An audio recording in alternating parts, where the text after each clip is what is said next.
After that painful day, when Onion told Nkiru the truth about Emmanuel, everything in Nkiru's life changed. She couldn't eat, she couldn't sleep. Every night, she cried herself to bed, asking, "Why did he do this to me?" Her father eventually found out she had stolen his money, and the shame that followed broke her even more. People in the village began to gossip. Some said she was a fool, others said she deserved it for loving too much. Nkiru became the talk of the town.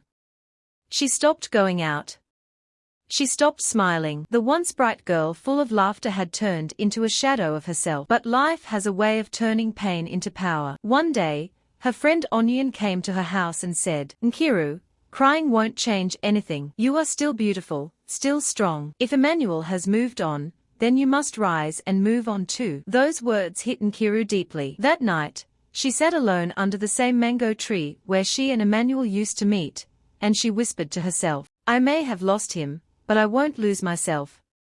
From that moment, she decided to start afresh. She began helping her father on the farm and in the poultry. She worked tirelessly, learning how the business was run. Slowly, people began to notice her determination. Even her father, who had been so disappointed, started smiling again whenever he saw her working hard. Over time, Nkiru grew wiser and stronger. She started selling eggs and chicken in the market, and saved every naira she earned. With time, she opened her own poultry branch, Nkiru Farms. Her business grew fast. Customers loved her honesty, her confidence, and her passion. Meanwhile, in the city, Emmanuel was living large, cars, parties, designer clothes. But deep inside, he wasn't happy. The woman he married was not like Nkiru. She didn't care for him, she only cared about money. Slowly, things started to fall apart for him.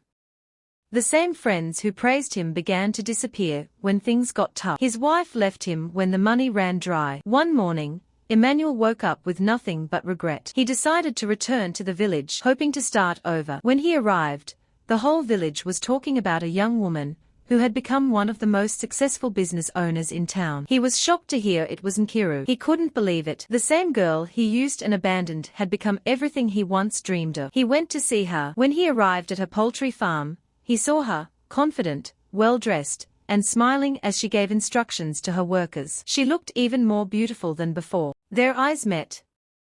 Emmanuel felt small. He slowly walked toward her and said, "Nkiru, it's me, Emmanuel." She looked at him calmly, smiled, and said, "I know. How have you been?" Her voice was soft, but her heart was steady. Emmanuel tried to explain, "Nkiru, I'm sorry. I made a mistake. Life has taught me lessons. Please, can we start over?" Nkiru looked at him for a long time and said, "Emmanuel, once upon a time, I would have given up everything for you. I loved you